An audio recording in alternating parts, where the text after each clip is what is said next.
I have to begin by telling you that the inspiration for this message, for this title of the message, came from Brother Jocelyn as he was preaching our midweek Bible study. I had already had out planned for what I was going to preach, and I was trying to figure out how to bring it about in the way that I felt compelled to. And one statement that he made during his preaching really stuck out to me. I noticed that he's not here with us this morning. He's probably down teaching the young people, but I'm sure word will get back to him. And he said, God is with you. He is with you. If there is ever a time we need to be reminded of that very thing, I believe that that time is now.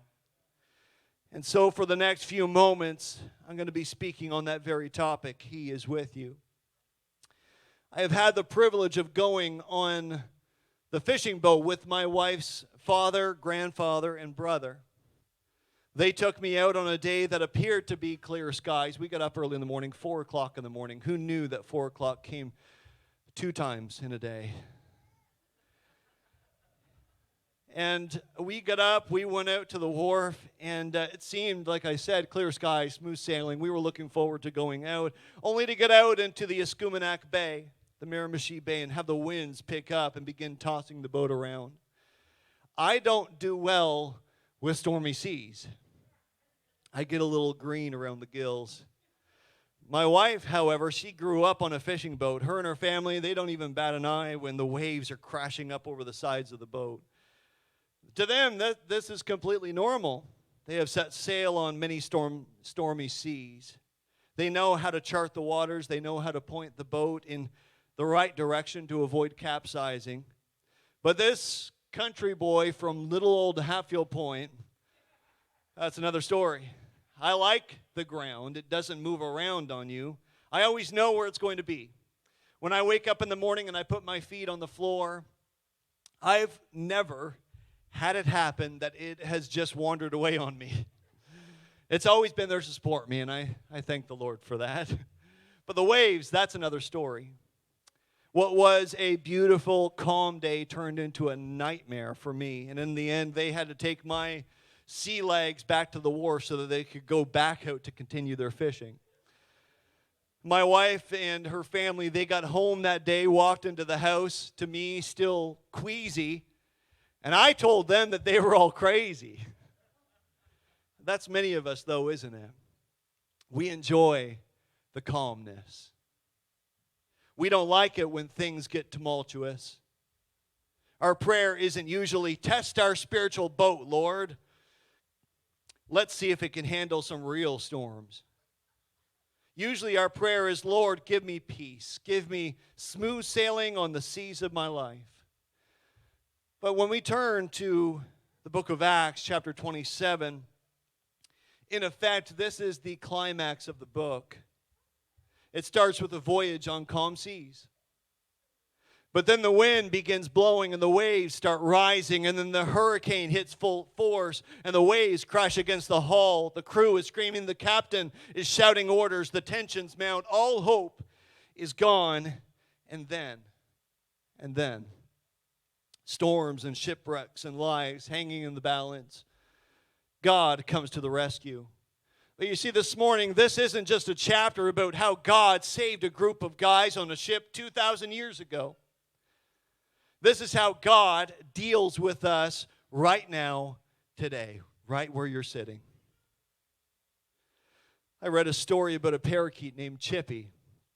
Chippy the parakeet, he never saw it coming. 1 second, he was peacefully perched in his cage. The next, he was sucked in, washed up, and blown over. The problem began when Chippy's owner decided to clean his cage with a vacuum without removing him. She removed the attachment from the end of the hose, stuck the hose into the cage, and away she goes. And all of a sudden, the phone starts ringing, and she turns to answer it. And when she turns to answer it, she moves the vacuum home, and all of a sudden, Chippy got sucked in. The bird owner gasped, put the phone down, turned off the vacuum, opened up the bag, and there was Chippy. Still alive, but stunned. And since the bird was covered with dust and dirt, she grabbed him, raced to the bathroom, turned on the faucet, and held Chippy underneath the running water. And then realizing that Chippy was soaked and shivering, she did what any compassionate bird owner would do. We've owned birds, and I can guarantee I've never done this. She reached for the hairdryer and blasted the pet with hot air. Poor Chippy never knew what hit him. A few days after the trauma, this was actually in a newspaper. A few days after the trauma, the reporter who had initially written about the event contacted the owner to see how the bird was recovering. Well, she replied, Chippy doesn't sing much anymore. He just sits and stares. Ever felt that way? Sucked in, washed up, and blown over? Sure you have. And like these men we'll read about today, you've been on some stormy seas in your life. You've been plunged into the eye of the storm. Maybe it's a family disaster. Maybe it's death or disease or divorce. Maybe it's a financial storm. Maybe you've lost your job or have gotten heavily into debt. And the lesson of chapter 27 for us is not primarily that God delivered 276 men that day, although that is a fantastic lesson. The lesson for you and for me is that God sees us through the storms of life. We began on calm waters in chapter 27, verse 1. It says, when it was decided that we would sail for Italy, Paul and some other prisoners were handed over to a centurion named Julius, who belonged to the imperial regiment.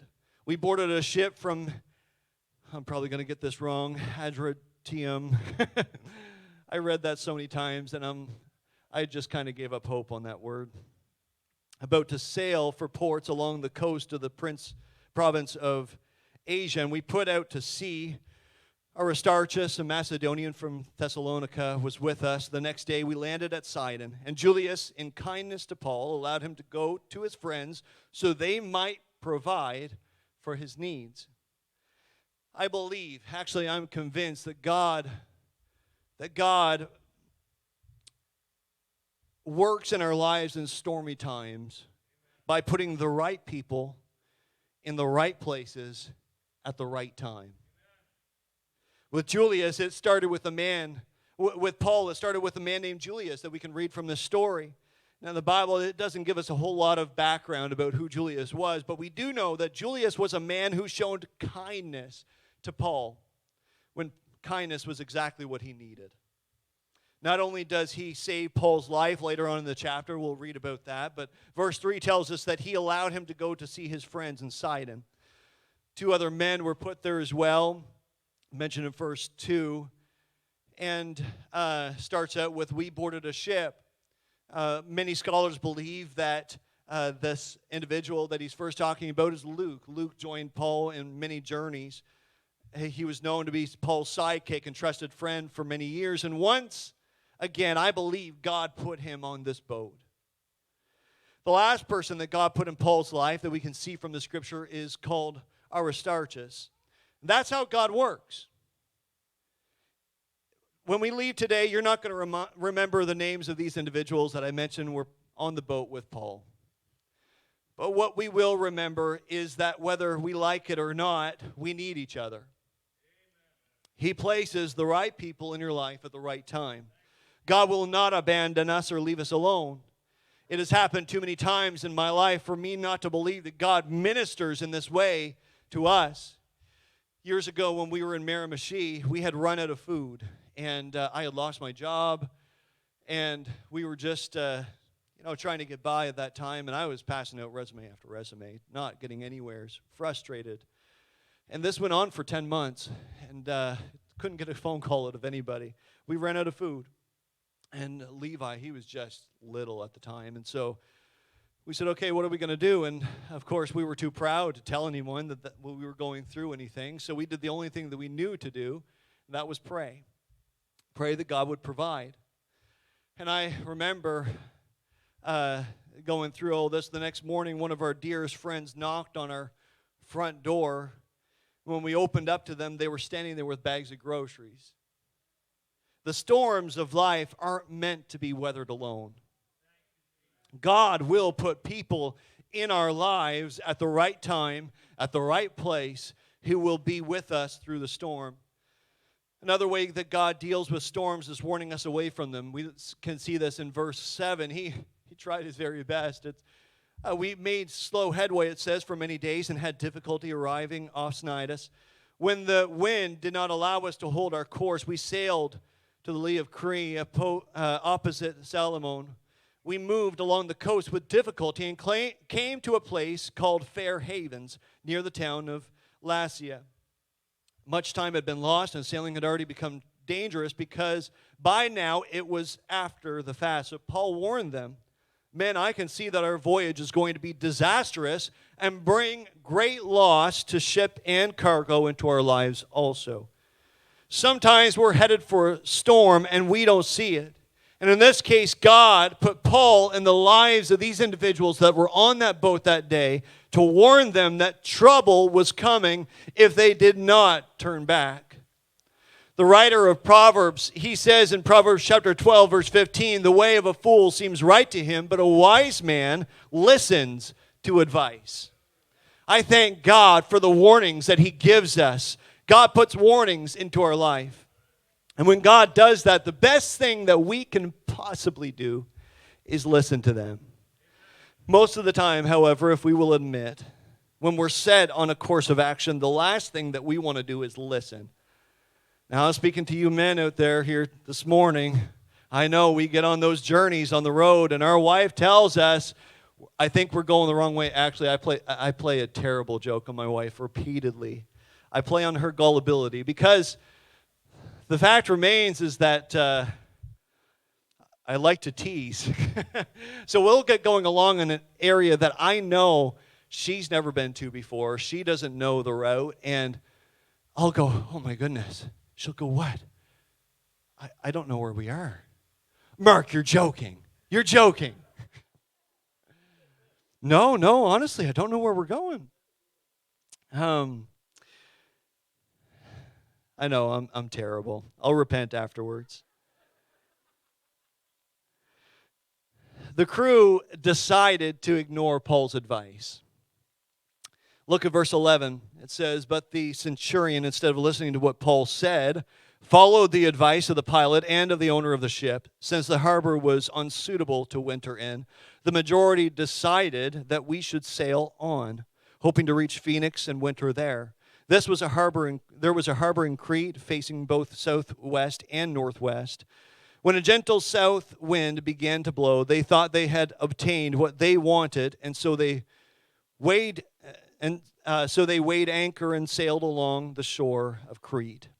Two mistakes that the centurion made here. First, in verse 11, he followed the advice of the experts rather than God's spokesman. And second, in verse 12, he followed majority rule. Do you know how dangerous that is? 12 men, for example, went into the land of Canaan to spy it out. 10 came back and said, there are giants in the land. We look like grasshoppers to them. There's no way we can beat them. Let's just give up. But Joshua and Caleb, two of them, had a different report. When they looked at the land, instead of giant warriors, they saw a mighty God who could do anything. Look back over the history of the Israelites and take a look at all the disasters that took place because the majority ruled. Over and over, we find the prophets ostracized and alone, hated by the very people that they were sent to speak to. Why? Because the majority wasn't willing to listen to God's message. I thank God for the voice of the man of God in my life. If pastor speaks into your life to send you a warning, listen. Listen. The story continues in verse 14. It says, before very long, a wind of hurricane force called the northeaster swept down from the island. The ship was caught by the storm and could not head into the wind. So we gave way to it and were driven along. Down to verse 18, it says, we took such a violent battering from the storm that the next day they began to throw the cargo overboard. On the third day, they threw the ship's tackle overboard with their own hands. God uses storms. Did you know that storms are some of God's best tools? And though I don't believe that God causes every storm, I do believe that he uses every storm. One of the ways that he uses them is to help us clear the decks. When the storm hits and your life is thrown upside down, that's when we start thinking about what's really important, isn't it? Sometimes we need to clear the decks. It gets cluttered with unimportant things. It gets cluttered with things that shouldn't have been there in the first place. God has used storms in my life to help me clear the decks. Verse 20, it goes on to say, when neither sun nor stars appeared for many days, the storm continued raging. We finally gave up all hope of being saved. Acts chapter 27, verse 20 is one of the saddest and yet one of the most power-packed passages in the entire Bible. It's sad whenever people give up hope. Sometimes when the night gets dark, we give up. Yes, God uses storms to help us clear the decks, but He also uses them to show us that we are powerless without Him. It says, when neither sun nor stars appeared for many days and the storms continued raging, we finally gave up hope of being saved. And that's when God sent the angel. Isn't God's timing amazing? He doesn't come, enter into our situation when we want Him to or when we think He should. He could have sent the angel anytime. He could have sent it a week before. He could have told Paul before ever stepping onto the boat, hey, you're going to have a shipwreck, but everyone's going to be fine. But He didn't send it a week before. He waited until they gave up all hope of being saved by themselves. You see, they had done everything they could. They trimmed the sails. They dumped the cargo. They cleared the decks. They did everything that was humanly possible, and it wasn't until they exhausted all their ingenuity and all their resources that God intervened. Look at verse 23. Last night, an angel of God, whose I am and whom I serve, stood beside me and said, do not be afraid, Paul. You must stand trial before Caesar. And God has graciously given you the lives of all who sail with you. It isn't until your deepest, darkest night. It isn't until all hope is gone, until you give up all hope of being saved on your own, that God says, it's going to be okay. I'm going to see you through. One of my favorite Bible stories took place in the Valley of Herod, and I'll quickly give an overview of it. Camped in the valley were 135,000 Midianites. Camped at the spring of Herod were 32,000 of Gideon's finest soldiers. Gideon, he was a man that followed after God, and God chose him to lead his people. And Gideon, showing either complete foolishness or utter faith in God, there's a fine line there, decided to attack them even though they were outnumbered by more than 4 to 1. They get up early in the morning while it's still dark, and they start out, 32,000 men, about to fight a battle that they had no hope of winning on their own. These guys could count. They knew the Midianites had better weapons. They had more numbers. They had superior numbers to theirs. But before they got 2 steps, God spoke to Gideon. I love what he said. And I wish I could have seen Gideon's face when he said it. He said, Gideon, you're making a mistake. You have too many men. Now, I'm sure Gideon could count too. But to his credit, he didn't argue. God said, announce to the people that anyone who trembles with fear may turn back. You know how many turned back? 22,000. 22,000 were afraid and they turned back. And some simple math will tell you that they're left with 10,000. So now instead of 4 to 1, the odds are more like 13 to 1. And Gideon, again, had to be wondering why God was doing this. And so he goes to the Lord and says, okay, we're down to 10,000. Is that better? God said, no, still too many. This time they went down to the stream to drink, and every man who put his head down instead of watching for the enemy was sent home. And that left Gideon with a whopping, wait for it, 300 men. 300 against 135,000. What do you think the men were thinking?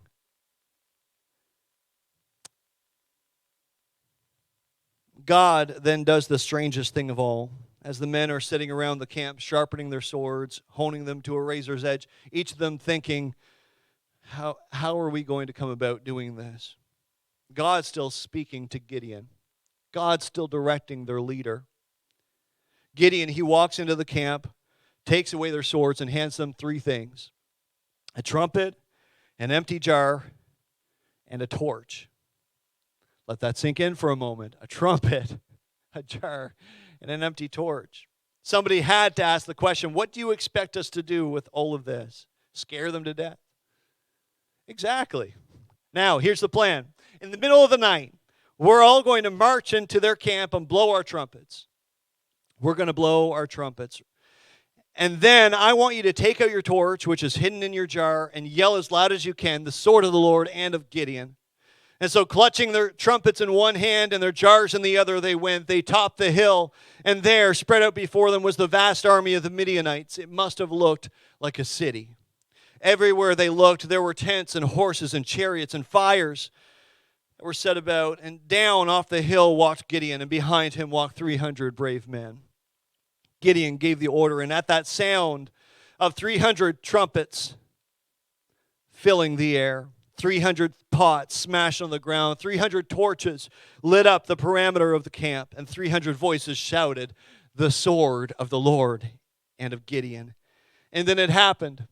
The Midianites, they burst from their tents, ran for their weapons, and as the terrified Israelites got ready to fight, the Midianites started killing each other. The enemy started fighting each other. It is impossible, but there they were, toe-to-toe, fighting each other, and those who weren't fighting started running. So what did the Israelites do? They started chasing them. Can you just picture it for a moment here this morning? 10,000, 100,000 men screaming, running across the desert, chased by 300 guys with trumpets. God told Gideon in the 7th chapter of the book of Judges, let me read it to you. He explains why he did things the way that he did them, and sometimes this is the hardest part that we have. We don't understand why God does things the way that he does them. It doesn't make sense to us. But this is why. He says, in order that Israel may not boast that her strength has saved her. There's no way that you can say you did this on your own. It's only going to be people saying that had to be God. There's no other way that that could have been done. It had to be God. That report that you were given, there's no way that anything could have transpired, that anything could have changed in that situation except God. Except God. I led you the way that I did so that you couldn't boast that you did it on your own. That's what he's saying. It has to be said that if it wasn't for the Lord, we would not have won. It has to be said that if God didn't come through when he did, we wouldn't be here to tell the tale. Paul told the men about the angel. He told them they were going to be saved, and then he made the definitive statement of chapter 27. He says in verse 25, so keep up your courage, men, for I have faith in God. Somebody say, I have faith in God. That it will happen just as he told me. Exactly as what God promised, exactly as he said, that's what's going to happen. Amen. If we could all stand and I could have the music come back at this time.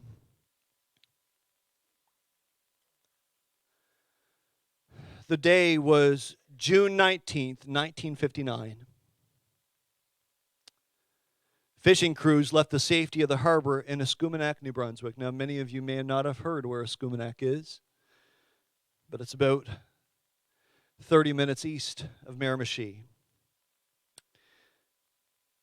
The fish were plentiful that week, but the Basin M men remembers how the weather kept many fishermen ashore all week. And so when Friday came and was a beautiful day, almost every fisherman from that poor fishing community decided to go out. Eldor McIntyre had just turned 17. He went out on a fishing boat with his father and younger brother. It was calling for 25-mile-an-hour winds. No one knew that this day a hurricane would sweep in undetected. Their boats were primitive in that time, as you can see. They weren't like they are right now. These men were real men. They went out onto the seas in what we would call today dinghies. They had taken motors out of cars and fastened them to the deck of their boats with bent-over nails. Many of them didn't have radios. The ones who did, they just had a car radio. There was no way that they could call back home and say what's going on. Just enough to hear the weather report. McIntyre said, "For many years I still had goose pimples run all up my arm." I think about it here almost every day. It had been giving high winds all week, and what happened is that it wasn't supposed to come into the Miramichi Bay. It was supposed to keep on the coast and go in toward Newfoundland. The McIntyre men got into their boat, headed out, casting salmon nets and placing lobster pots, fishing for cod while they waited. 100 men went out. However, he said, my father, during that time, while he was cleaning the fish for us, got suspicious that something terrible was going to happen. His father noticed the tides were moving quickly and that every big fish they caught that day had a sandstone in it. Weigh it down. Winds picked up as the evening progressed. The winds reached above 100 miles an hour with 50-foot waves. Thinking about it, he said, there's something different, and I'm not going to stay here, Aldo remembered. They decided to move further away from shore, went over to the nearby fishing boat of Jean-Louis, Jeffrey, and Lionel Richard.